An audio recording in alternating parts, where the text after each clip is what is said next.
and welcome to By the Book. I'm your host, Joe Hebert. Today we continue our course on truth, justice, and leadership with a discussion of Plato's Gorgias. So in previous episodes, we saw that Gorgias is a teacher of rhetoric. Socrates has come to him as he just finishes making a display of his art of rhetoric to ask him, what is the power of rhetoric? Socrates doesn't want to experience the rhetoric, he wants to ask about it, what it is and what it does. And Gorgias starts with the answer that he thinks is a pretty good answer, that rhetoric enables us to persuade anyone of anything. But in probing that, Socrates, points out that this means that we don't actually need to know what we're talking about. If we needed to know the truth about the subject we're discussing, we would have to have another art other than rhetoric. If we're talking about medicine, we'd have to know medicine. If we're talking about engineering, we'd have to know engineering. And Gorgias says, well, the beauty of rhetoric is you don't need to know anything. You can just persuade people of things without having to know what you're talking about. Well, Socrates brings out the pretty obvious implication of that, which is that rhetoric seems to be unjust. That is, if you actually cared about the welfare of somebody, you wouldn't try to convince them to take medicine without knowing whether it's going to help them or hurt them, or fill in the blank with anything else you're talking about. Your motives can't be good if you don't really care about knowing the truth. Initially, Gorgias tries to back out by saying, well, it's not my fault if people misuse my art. I'm teaching them this in good faith, and just like if I taught wrestling and somebody went and broke somebody's neck with it, it's not my fault they did that. But, think about it. If you, give a loaded gun to a toddler and say, well, it's not my fault if somebody gets hurt, that's not being responsible, right? So Socrates gets Gorgias to backtrack and say, well, I guess it is important that you need to know justice first. You need to be a just person to use rhetoric well. So if any of my students were unjust, I would teach them justice and make sure they're just before I teach them this stuff. We're going to see that's completely untrue, of course. He's just trying to cover himself from these accusations. And it's not really consistent anyway, self-consistent, because if you truly were just, why would you want to persuade people of things without knowing the truth? The very desire to do that is an unjust desire. Okay, so Paulus steps in, one of the students of Gorgias, and he says, I can explain what's going on. What's going on is that Gorgias is embarrassed to say what he really thinks, which is, who cares about justice, Socrates? It's just a beautiful and good thing if you can get power over people, and that's what we're doing here. So, of course, Socrates, commends Paulus for being honest and blunt. He says, well, this completely changes the conversation, doesn't it? Because previously, Socrates was assuming that rhetoric should be something just, and he couldn't figure out how would you define it in a way that makes it just. But now he says, the argument is going to be totally different, which is, why would we want to be just? What is the point of justice? Rhetoric is openly something that's unjust, but is that a good thing? Is that something that gives us power and therefore we should desire it? Or is there something wrong with that? Why would we care about being just or not? That's really going to be what this dialogue is all about, the power of rhetoric. Rhetoric defined in a way that makes it unjust, Socrates will argue, is not truly powerful because it's unjust and because we need to be just. So Paulus is going to be the first person with whom Socrates wrangles on this.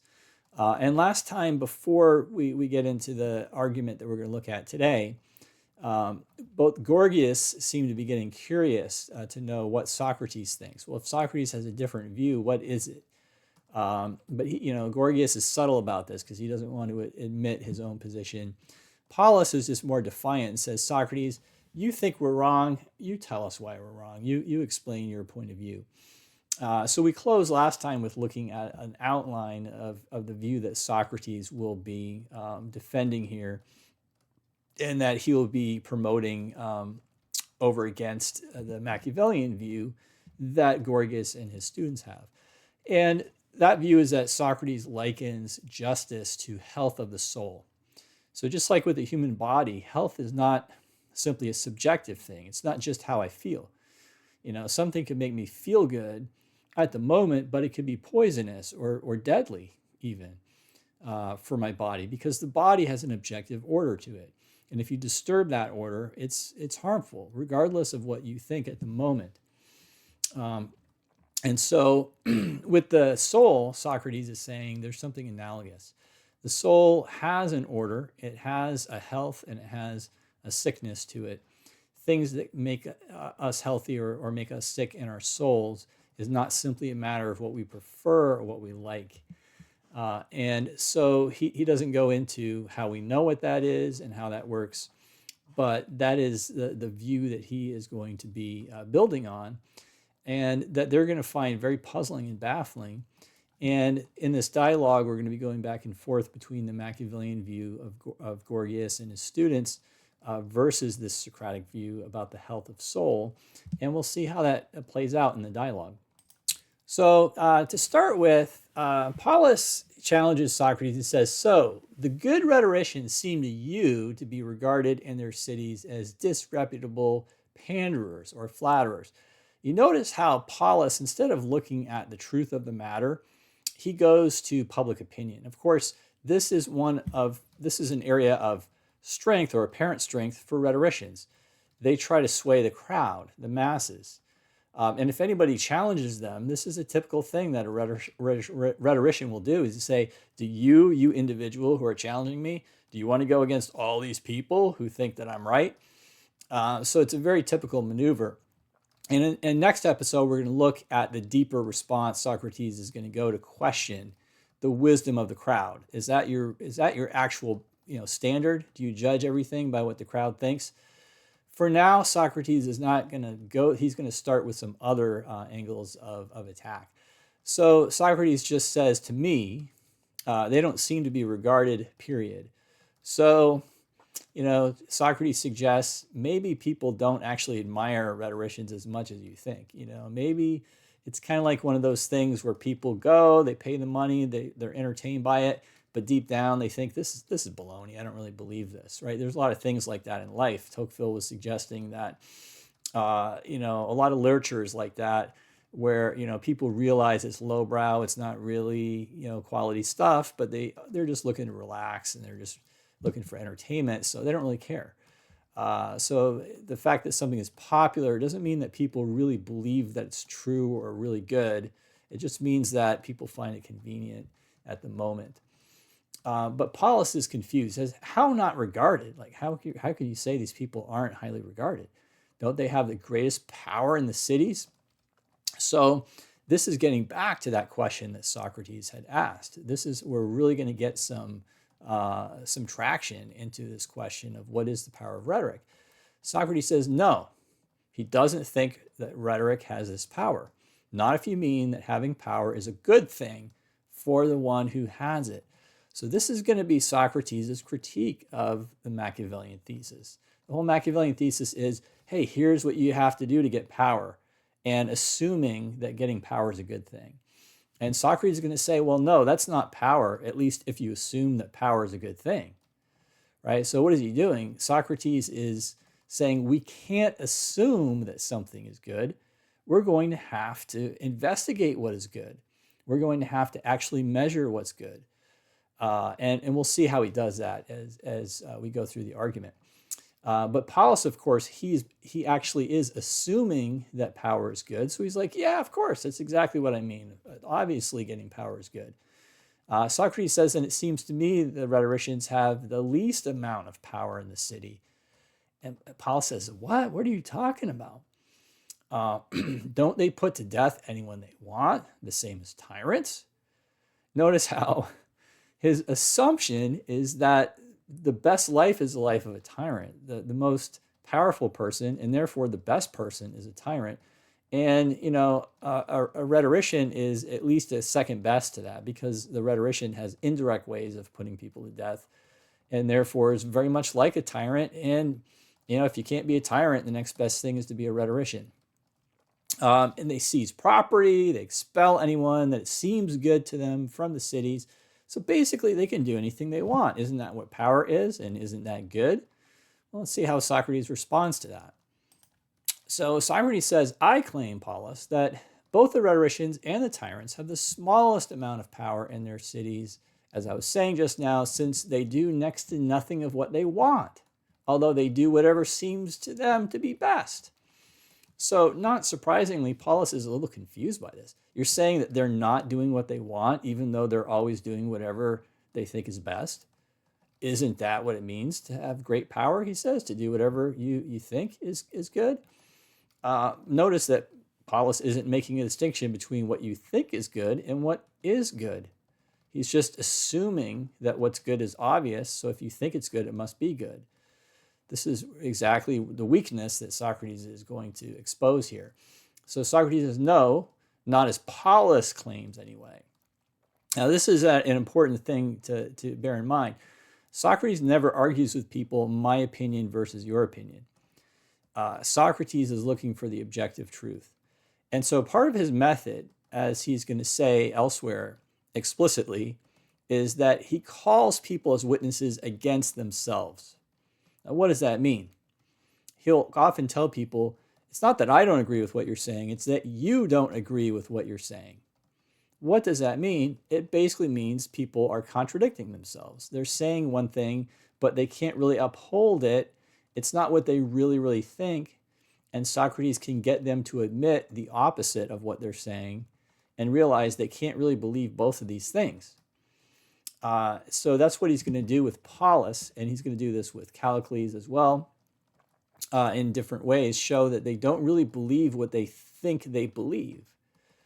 It comes down to a lack of self-knowledge. They haven't really thought carefully enough about what they believe, so they believe contradictory things. But Paulus, of course, is confused by this claim. What? You're saying I disagree with myself? What are you talking about? I think that being a tyrant or being a rhetorician, getting everything that you think is good, that's what power is. And Socrates almost swears. He starts swearing, but then he cuts himself off and he says, no, you don't, Paulus. That's not what you really think, since you claim that having great power is a good thing for the one who has it. So notice Socrates is going back. He's steering away from what seems good to what is good. And he's saying, you said before that having power is good. Now you're saying it's what seems good, but those are not the same thing. In fact, if we're assuming it's only seems good, then that is really the opposite, because unless we know, then we're just gambling with our own lives. And this is what we're going to see, is that Socrates' critique of rhetoric is not so much that it's bad for other people. That's true, and that's kind of obvious. But if you don't care about justice, you don't care about that either. You don't care that you're hurting other people, right? So his question is not, are you hurting other people? Yeah, clearly you are. But the deeper question is, why should you care if you're hurting other people? And because Gorgias won't say it, but Paulus is actually willing to say, I don't care if I hurt people. What's wrong with that? And that's what Socrates is going to have to argue with him, is actually, Paulus, you do care.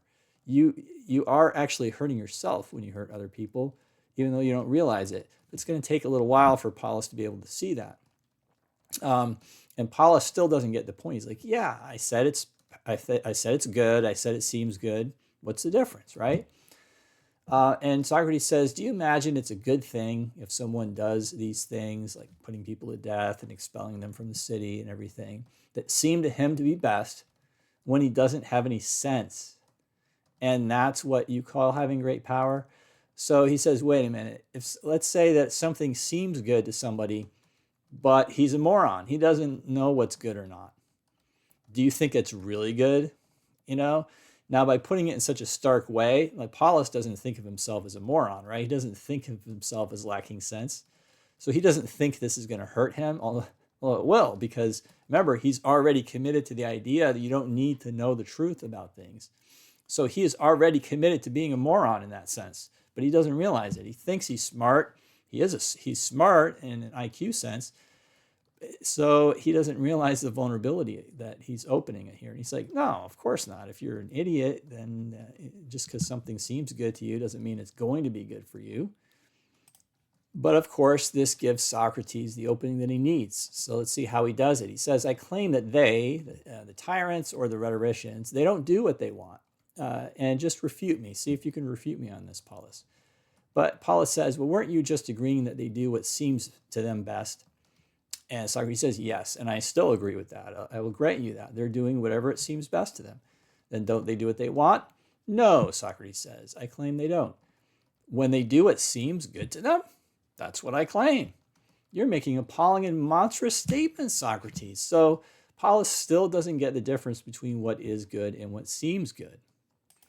So how is Socrates going to illustrate that difference? Then does it seem to you that human beings want that thing which they do on each occasion, or that for the sake of which they do the thing which they do?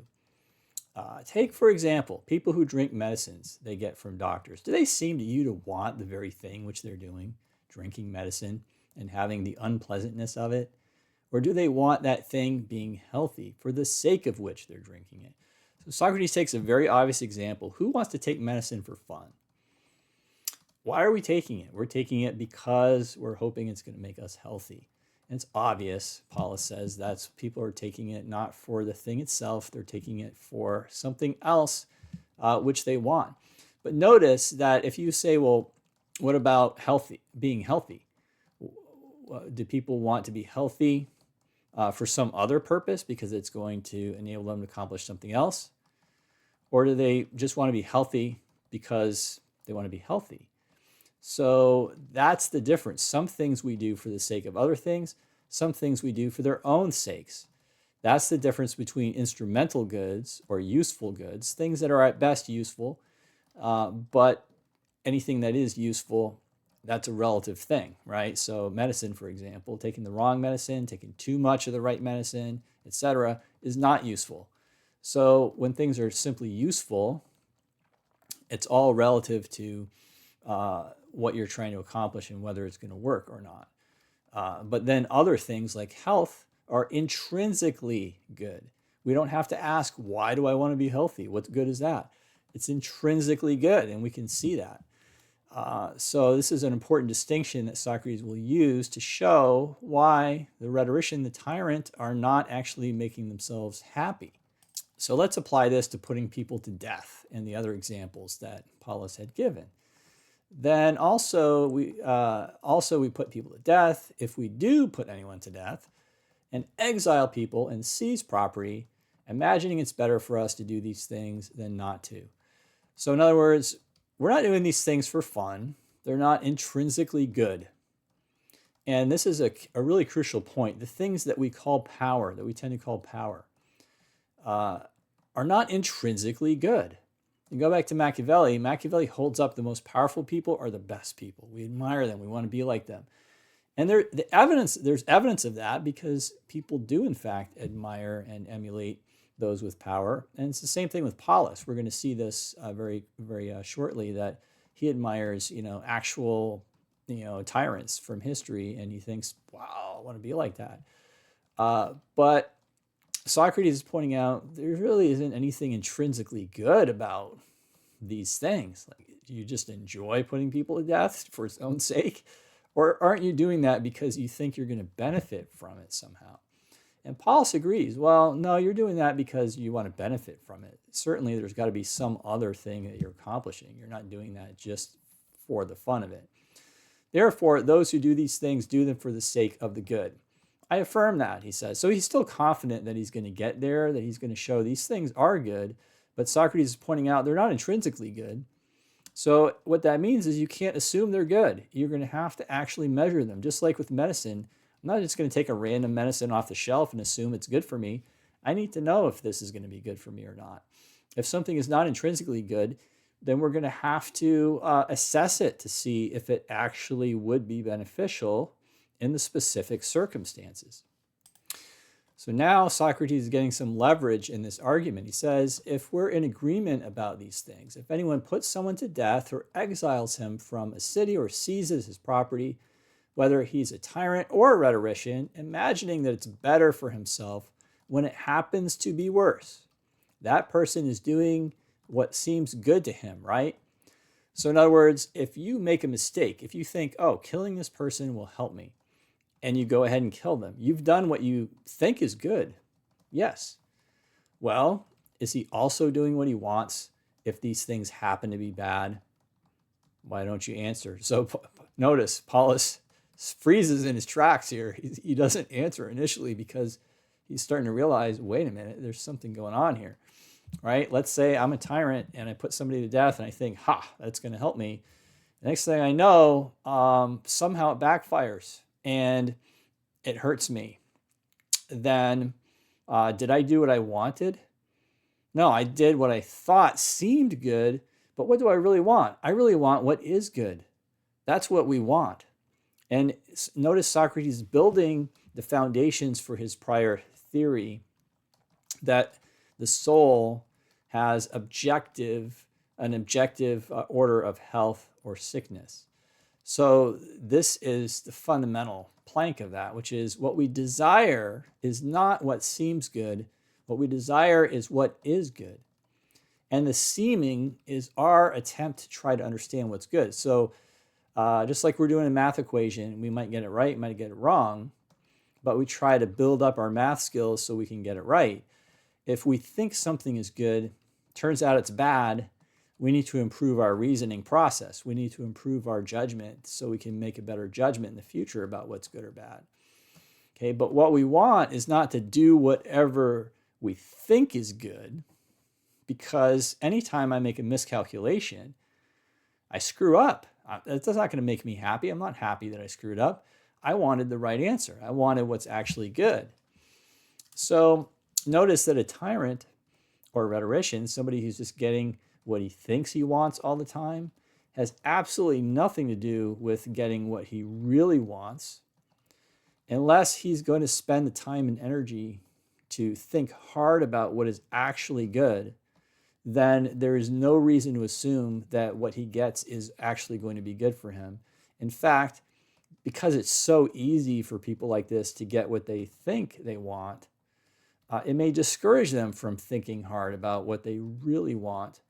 And they may be less likely to get what they really want because they're so used to getting what they think they want, which is not what they really want. So Paulus is starting to get it. He says he sure doesn't seem to be doing what he wants. Like, he has to admit, anytime that the tyrant miscalculates or the rhetorician miscalculates, he's not getting what he really wants. He's just getting what he thought he wanted, but he was wrong. So is there any way such a person can have great power in that city if, by your own admission, having great power is something good? There's not. So Socrates has shown Polus that without the good, without knowing what the good is, we could never know what power is. Because power is not getting what you think you want, it's getting what you truly want. And what you truly want is what's truly good. And if you don't know what's truly good, you don't know what you really want, and therefore you don't know how to get it. You don't even know if you are getting it or not. You can succeed all day long at getting the things that you're trying to get, but if they're not actually good, you're never getting what you actually want, and that's not power. So Polus has basically admitted that Socrates is right. He's seen that the argument is sound. He can't explain why Socrates is wrong, but he's not ready to accept it. And this is a very common thing in human affairs that, people may see by reason. They can't explain their views in accordance with reason, but they don't want to let go of what they think they know, even if they can't demonstrate it. And so the resort it's a pretty common resort, and you'll notice that this is very similar to the way Machiavelli argues in The Prince. Rather than making rational arguments about why it's good to satisfy desires, which Machiavelli never questions. He never even asks that question. Instead, the person just points to what's typical behavior, the way people typically behave. And Paul says, yeah, right, Socrates, as if you wouldn't accept free rein to do what seemed good to you in the city rather than not. So this is a last-ditch resort, which is very typical of people just saying, well, we all know that the reality is no matter what you say in argument, that if you had a chance to do injustice, you'd go ahead and do it. That's what everybody would actually do if they could. And don't tell me you wouldn't be envious when you saw someone putting to death anyone that seemed good to him or seizing his property or locking him up. So notice that this doesn't actually prove anything, right? I mean, if if behaving in this way does not make you happy, then why does it matter if everybody behaves that way? Because all it means is that nobody's going to be happy, right? So that actually is a major part of what Socrates is going to suggest, is that it is absolutely true that a majority of people either do act that way, or they would if they could, or they will whenever they can. Whenever they think they can get away with it, they will act that way. But that's not the important question. The important question is it actually good for them? Is it actually helping them? Because if the vast majority of people were sick and they were eating something bad or they were doing something harmful to themselves and they were sick, you wouldn't want to imitate them and say, hey, everybody else is sick. I'll get sick too, right? So it's not a sound argument on his part, but it does point to something that we have to deal with, which is that in reality, this is a very common fallacy, and it's a fallacy that has a lot of sway and influence in the world, and it's always going to be there as a reality we have to deal with. But Socrates says, like, you're going back to how great it is to put people to death. Do you mean justly or unjustly? Because, of course, justice may require putting people to death or punishing people in various ways. Socrates is going to go on and say it's not a good thing. It's in itself, it's not a good thing. It's like taking medicine. It's unpleasant, but if you have justice on your side, you may have to do it. It may be something you need to do. But Paulus says whichever way he might do it, who cares if it's just or unjust? He's still trying to defend this indifference to justice. Isn't he someone to envy either way? And Socrates says, watch what you say, Paulus. Why is that? Because one shouldn't envy those who are unenviable or miserable, but pity them. So notice what Socrates did. He almost made it seem like he was going to say, watch out, Paulus, you could get in trouble. Somebody could punish you for saying that.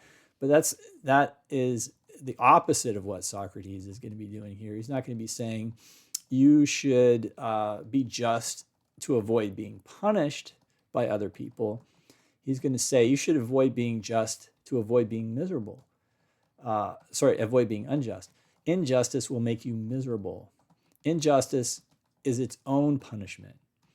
Injustice is its own reward. That's actually intrinsic to Socrates' hypothesis that justice is health of the soul. So just like health, we don't need to explain why health is good for us. It's intrinsically good, good in itself. And that will apply to justice in Socrates' view. If you know what justice is, then you know that justice is like health. It's something that is inherently good. And injustice is therefore like sickness. And so if you make yourself sick, you don't need anybody to come and punish you, right? You're punishing yourself by making yourself sick. So that we could see that, this is the basic thrust of the argument that Socrates would be making, is that if you understand these things well, you don't need external forces to try to steer you into justice. You'll be doing it all on your own because you realize you don't want to be unjust and unhappy. Well, of course, Paulus still doesn't quite get this, right? He says, how can that be, Socrates? Socrates says, in this way, that the greatest of evils is committing injustice. That's the greatest, Paulus says.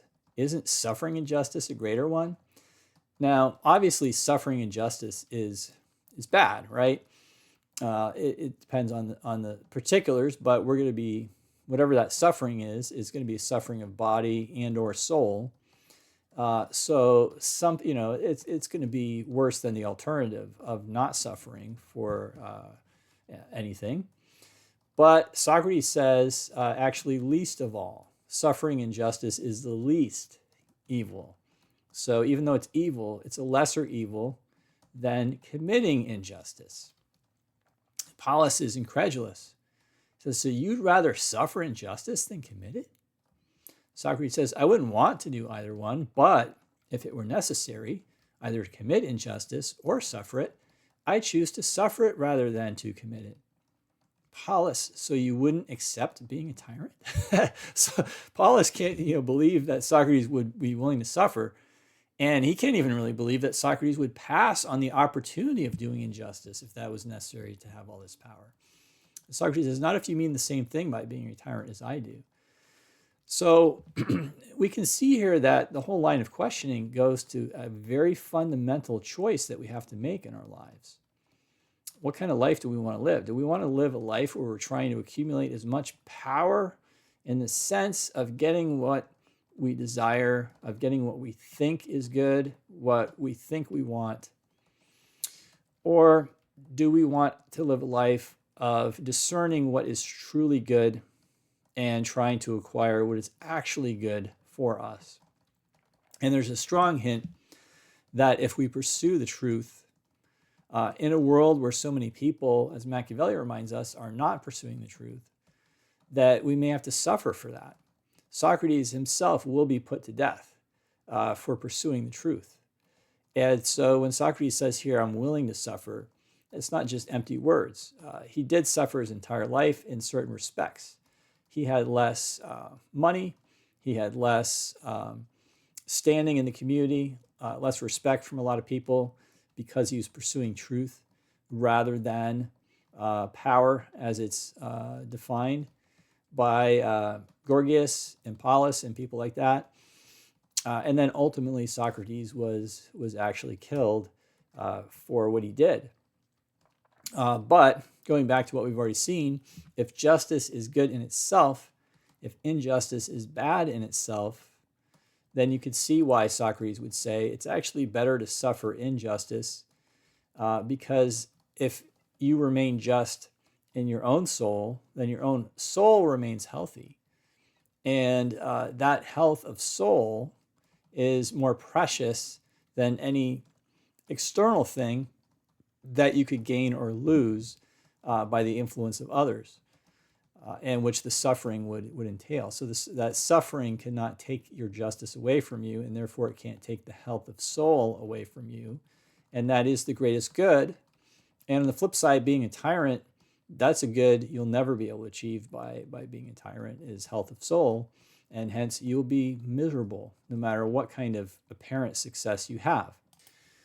Well, just like Machiavelli had used all these historical examples, Paulus does something similar in the hopes that somehow he's going to just, overwhelm Socrates with examples and say, well, it just doesn't fit all these examples that we're familiar with Socrates. Well, Socrates, there's certainly no need to go back to the ancient goings on to refute you. Why, those things that happened just yesterday or the day before are enough to prove you wrong and to demonstrate that lots of unjust people are happy. So Paulus is going to take the apparently empirical approach. Okay, you claim in your abstract philosophy that justice is healthy and injustice is unhealthy. Let's look at some really unjust people and see how happy they were. And that just proves that you're wrong. You can be unjust and you can be happy. And Socrates says, well, what sorts of things are those? What am I missing here? And Paulus says, I suppose you see Archelaus, that son of Perdiccas, ruling over Macedonia. If not, at least I hear it, Socrates says. Now, in a passage that we're going to skip, Paulus ends up going into great detail about how Archelaus got power. And it's very similar to the stories that Machiavelli tells in The Prince. He had to murder his own relatives. He had to betray people. He had to do all these nasty things in order to get this power. But Paulus's main point is, isn't he obviously happy? Look at how much power he has, Socrates. And he says, well, does he seem to you to be happy or miserable, Socrates? Thinking that the answer must be obvious. Socrates, you notice how he answers. He says, I don't know, Paulus. I've never been around the man. So Paulus, of course, just is going to have a hard time buying this, that Socrates is for real about this. But you see what Socrates is saying here is that how would you know if somebody's happy if you don't even know this person? Like, all you know about them is how much money they have, how many palaces they have, how many people they've put to death, and all this kind of stuff. How do you know what's going on inside their soul? You've never spoken to this person. You have no information about this whatsoever. Paulus says, what? You need to be around him to tell if he's happy? You can't tell otherwise here and now that he's happy? And Socrates, invoking Zeus, the king of the gods, says, certainly, I can't. So he keeps bringing it back around to the objective reality that what makes us happy is not these external things that we may possess or that we may be doing, but is what is inside of us, in our soul. And he's going to argue in this dialogue that injustice corrupts our soul. And therefore, it is highly unlikely that somebody who's committing all those injustices is actually happy within his soul. And you certainly couldn't verify that without actually getting to know him. So Socrates is not going to argue that, well, that man's unhappy without having met him. But he's certainly not going to jump to the conclusion that he's happy. And Socrates is going to insist we have to look where we can find the evidence. We have to look in our own hearts and the people that we know the best to see what actually makes us happy or not. And so to conclude this episode, we'll see how Polus reacts to this. He says, obviously, Socrates, you'll claim next that you can't even tell whether the great king is happy, the Persian emperor. And Socrates says, and I'll be telling the truth because I don't know how he's doing in education and justice.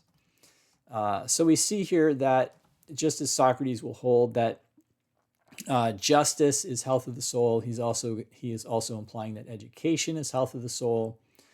Going back, we can see how this was connected previously, where if you don't know what you're talking about, you don't know the truth about things, that's inherently unjust because you're deceiving others. Now we're realizing that the deepest problem with that is you're deceiving yourself because you're basing your life on judgments you're making without actually investigating what is truly good. So truth and justice have to go together, and therefore education and justice are the criteria that Socrates mentions here to know if somebody is happy, if their soul is flourishing. And as we go forward, we're going to see how Socrates will continue to refine and deepen that connection and showing some of the particular, truths or realities that we have to be able to understand in order to be happy, and how that connects to justice in certain specific ways. Polus says, what? That's where all happiness is? Education and justice? That's what makes you happy? And Socrates says, that's what I say anyway, Polus, since I claim that a man or woman with the beauty of goodness is happy. The beauty of goodness. So this is an important clue as to how this is all going to fit together, the true, the good, and the beautiful, justice and truth and beauty. And this is going to be the downfall of Polus, because as we've already seen, Polus is a man who desires beauty. And he has repeatedly insisted that rhetoric is beautiful, and that power is beautiful, and all these things, satisfying your desires, is beautiful. As we go into the next section, we're going to see that Socrates will be unpacking, well, what makes something beautiful? And isn't beauty connected to order, and therefore to truth, and therefore to justice? Aren't truth and justice therefore really more beautiful? And if we really desire beauty, don't we have to desire truth and justice along with them? And therefore, one who's unjust and corrupt is miserable, as Socrates says here. But Polus still doesn't believe it. He's admitted that the previous argument showed this, but he still doesn't think that it's reality. He thinks there must be some disconnect between the argument and reality. He says, on your say-so, this Archelaus is miserable? The people that Polus actually admires in life, clearly, the tyrants, the rulers. It's like, you're saying these are miserable people? I can't believe that. And Socrates says, if indeed he's unjust, my friend. So next time we'll see how Polus reacts to this. We'll see how he continues to challenge Socrates about this. And we'll see specifically how Socrates is able to persuade Polus that he has made a grave mistake, and to get him to realize, at least in a kernel form, how and why justice and truth are actually beautiful and therefore desirable.